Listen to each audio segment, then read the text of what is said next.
Hello, ladies and gentlemen, and welcome back to another edition of Wrestling Results here on this channel.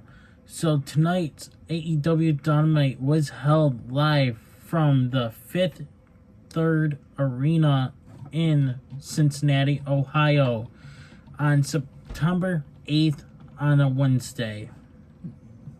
It's Wednesday night, and you know what that means.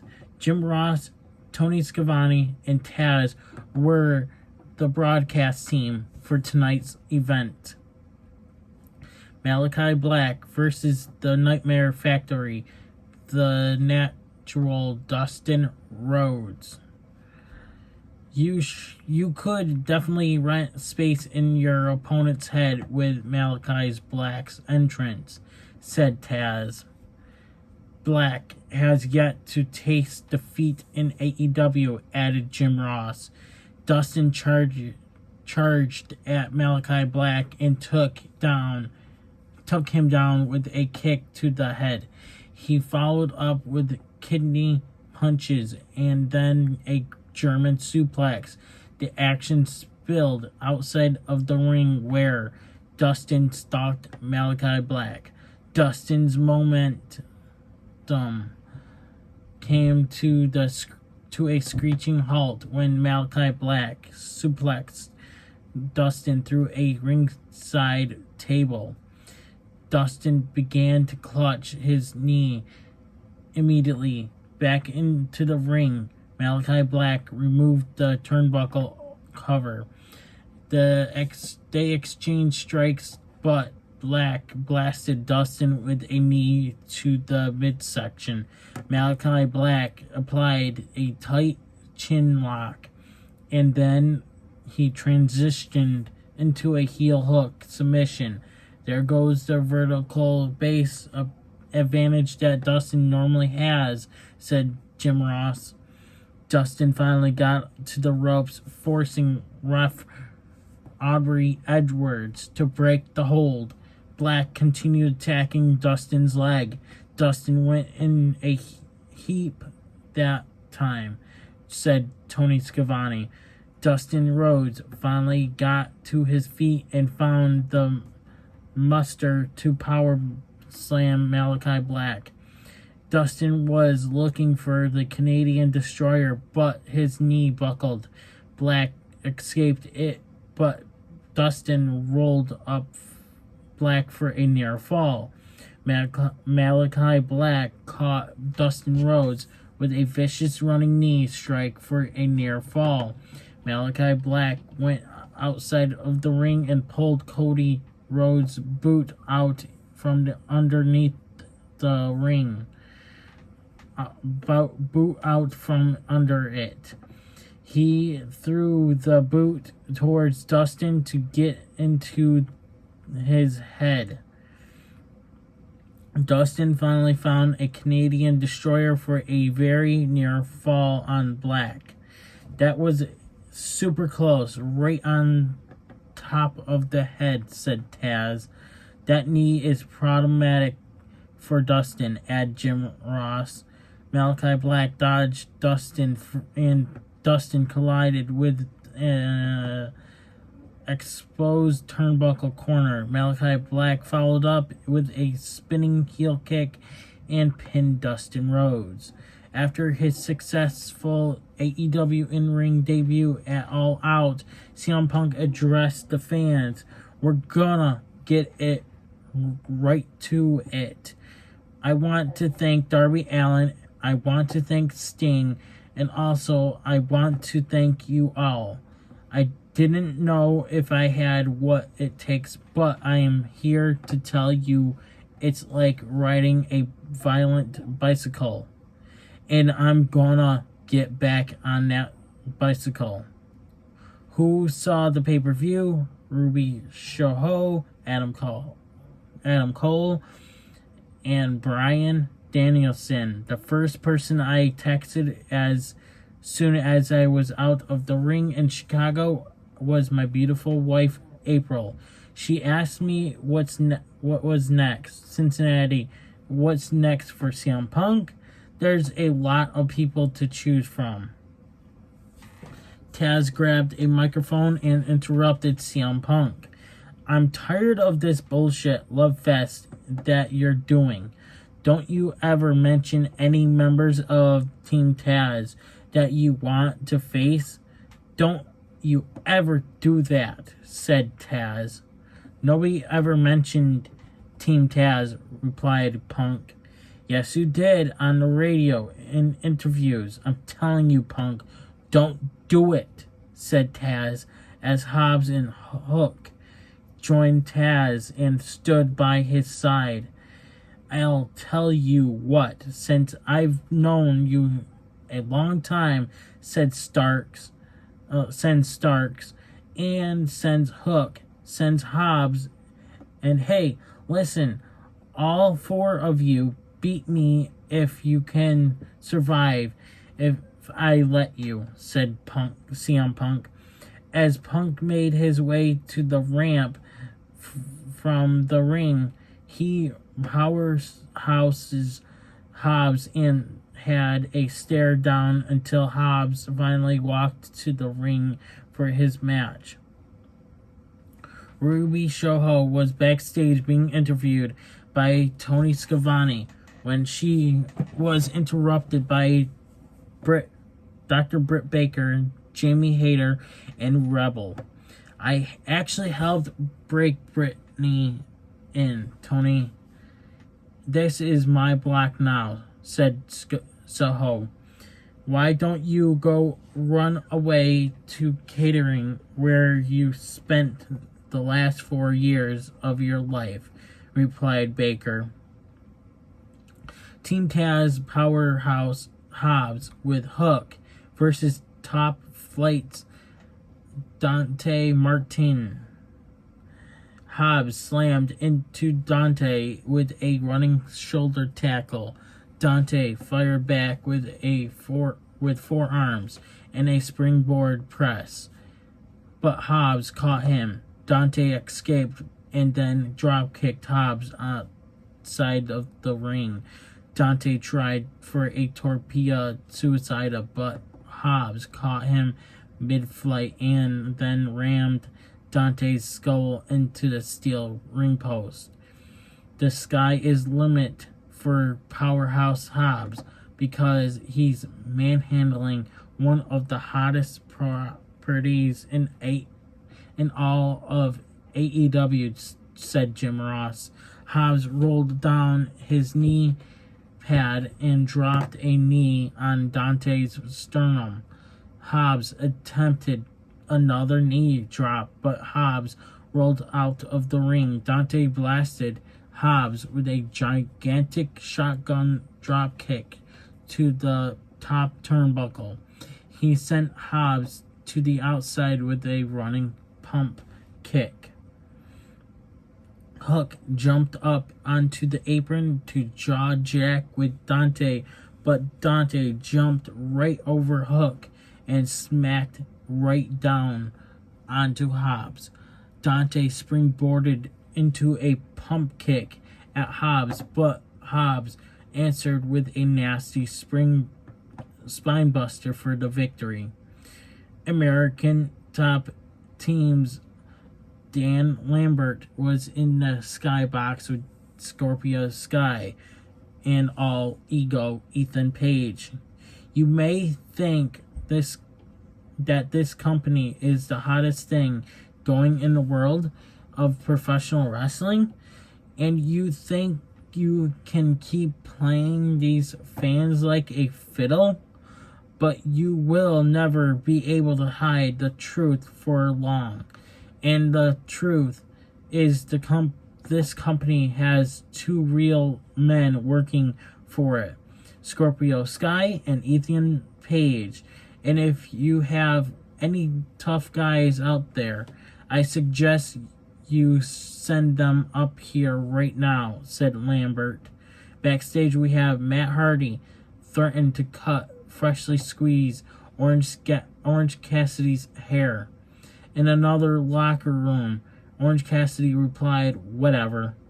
MJF walked out to the ring accompanied by Wardlow.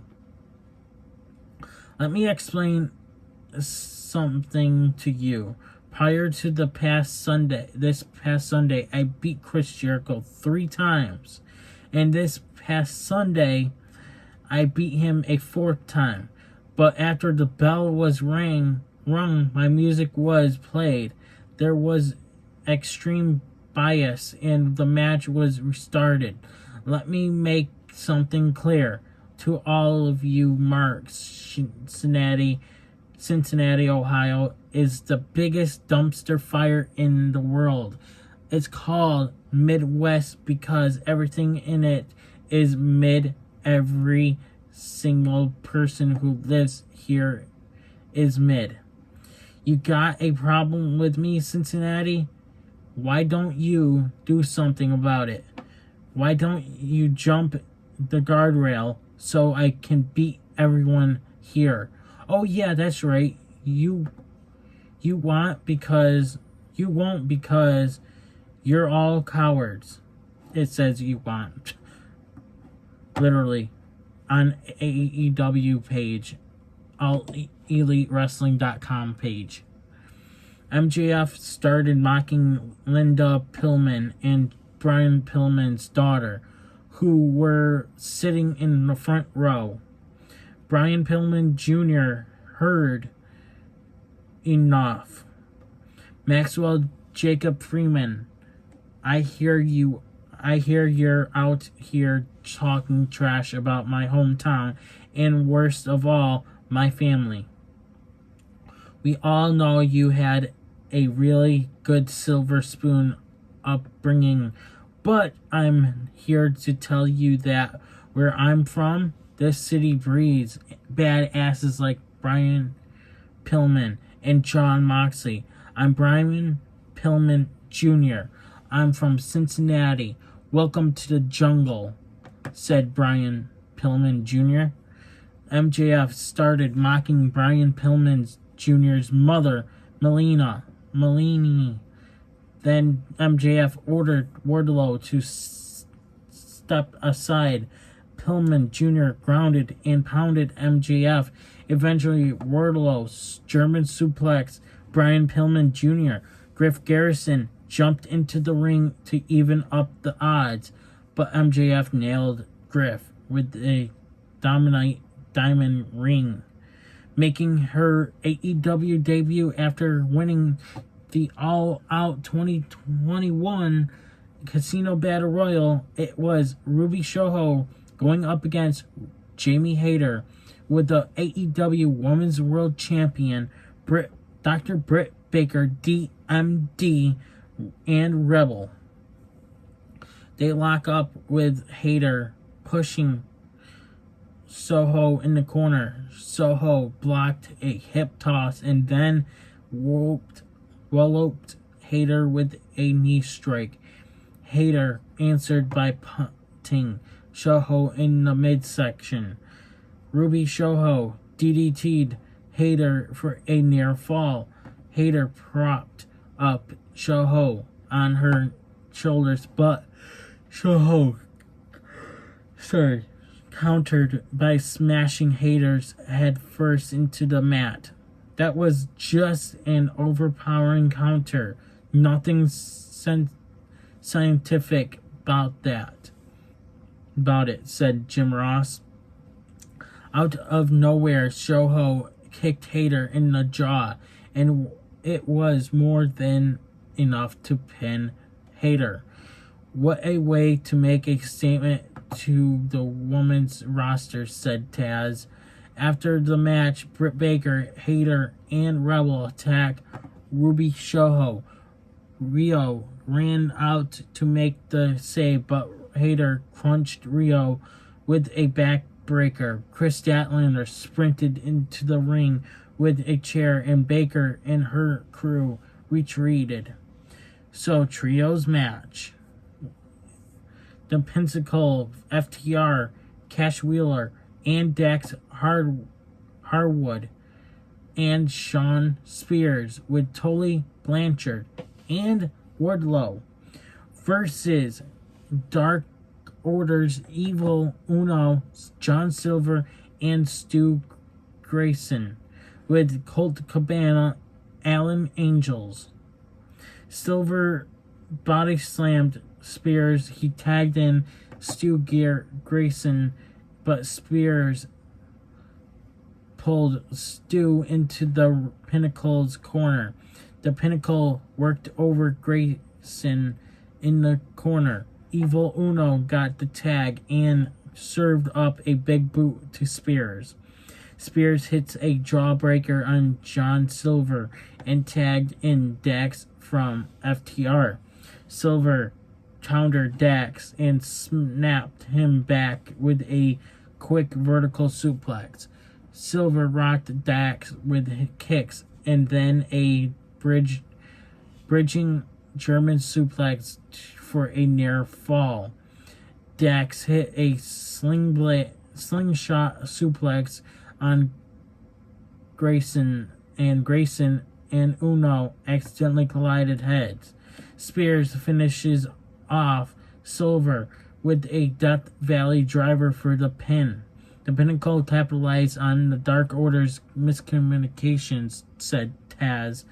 Evil Uno got in John Silver's face. After the match, Evil Uno shoved John Silver.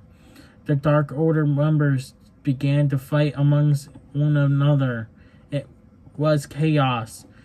Anna Jay and Tay Conti walked out onto the stage and looked on disapprovingly at the Dark Order, who were seemingly self-destructing in front of them. Backstage, we have Tully Blanchard said he wanted Spears to face Darby Allin next week. Tully added that before long, Tully would go on one-on-one with Sting.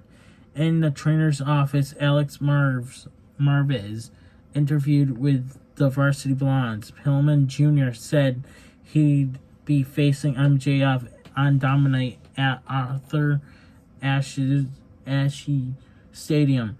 They were interrupted by the acclaimed Max Caster said that he got himself a match with Brian Pillman this Friday on Rampage.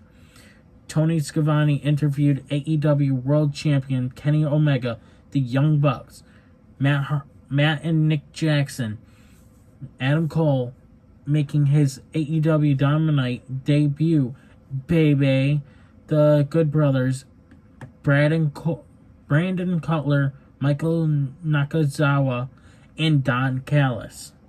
At All Out, it was all about the Elite, said, and Kenny Omega proving he's the best in this industry.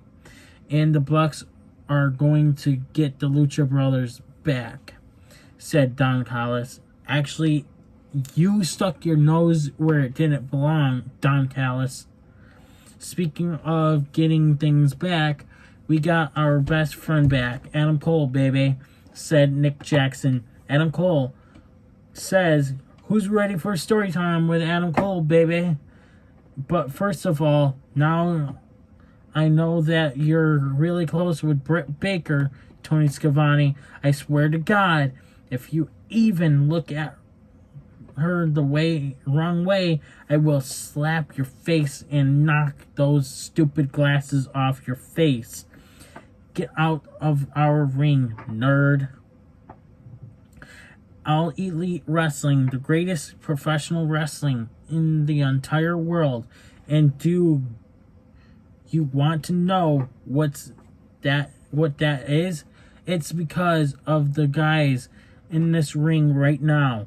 This ring that stage anyone that bought a ticket, that is all thanks to the Elite. For nearly 14 years, I have main evented. I have won championships. I have shown that I am a once-in-a-generation professional wrestler. And I am with the best. The Young Bucks are the greatest tag team of all time. Kenny Omega is the best. And he, and his AEW championship belt, proves that. And now the Elite has Adam Cole, baby. And you should be thanking us because now the Elite is complete, baby. And just wait until next week when I make my in-ring debut, and you will see how elite I really am, said Adam Cole. Omega said, one thing I hate is interruptions. At the pay-per-view, we were interrupted by, and that was it, what he said. And then Kenny Omega was cut off by Bryan Danielson's music. Danielson walked out to the ring. Guys, could I please have the room here for a second? We need to talk to our new guest. Hey, Bryan, step into the squared circle, said Omega. Danielson got in the ring with Omega. Danielson ripped the microphone away from Omega's grasp. Quick question. Do you guys want to see Bryan Danielson fight Kenny Omega? But he's telling me it doesn't work that way here. You're the greatest wrestler that ever lived. I think you're afraid to take this match because you know I'm better than you. That I will kick your head in, and that you are not on my level, said Danielson. Well, anyways, yeah, pretty much he is afraid of Danielson. He backed, if you guys watched the end of the pay-per-view, Kenny Omega snuck out of the ring and left and let the Young Bucks fight and Adam Cole fight. But you didn't see him fight. So Omega charged at Danielson, and Danielson transitioned into a submission hold. Omega was tapping. The Elite jumped in to stomp a mud hole into Danielson. But then Christian Cage, the Jurassic Express, the Elite Hunter, Frankie Kazarian ran out to even up the odds. Danielson waffled Brandon Cutler with a running knee while the Elite backed off. Now we have our main event time. Jon Moxley versus Minoru Suzuki. Mox and Suzuki stood in the middle of the ring and traded forearm shivers, standing toe to toe as long as they can, said Jim Ross. Mox staggered Suzuki with a forearm and then raked his face. Suzuki attempted a kick, but Mox blocked it and then bit Suzuki's face. Suzuki bit back. Ripple biting, said Jim Ross. Mox and Suzuki exchanged headbutts. They slugged it out on their knees. Suzuki blocked a lariat attempt from Mox and tried to counter with a gotch-style pile driver. Mox backdropped his way out of it and then dropped Suzuki with the paragram shift. Suzuki was busted wide open. Suzuki met Moxley with a drop kick. Suzuki applied a sleeper, but Mox escaped and rocked Suzuki with two punches. Mox nailed Suzuki with another paradigm shift and then pinned Suzuki. Mox celebrated his victory and stands amongst the fans. That's all for your AEW Dynamite results. Thank you guys for watching. Please subscribe, hit the notifications so that way you guys do not miss an upload here on this channel. I'm going to be bringing you guys Impact results tomorrow morning. I'm unstoppable, and I'm out. Hey everybody, it's your boy Skiz here. And if you don't subscribe to Blonde and the Unstoppable Denominator, then you are a toothy bumfuck, pussy ass bitch motherfucker.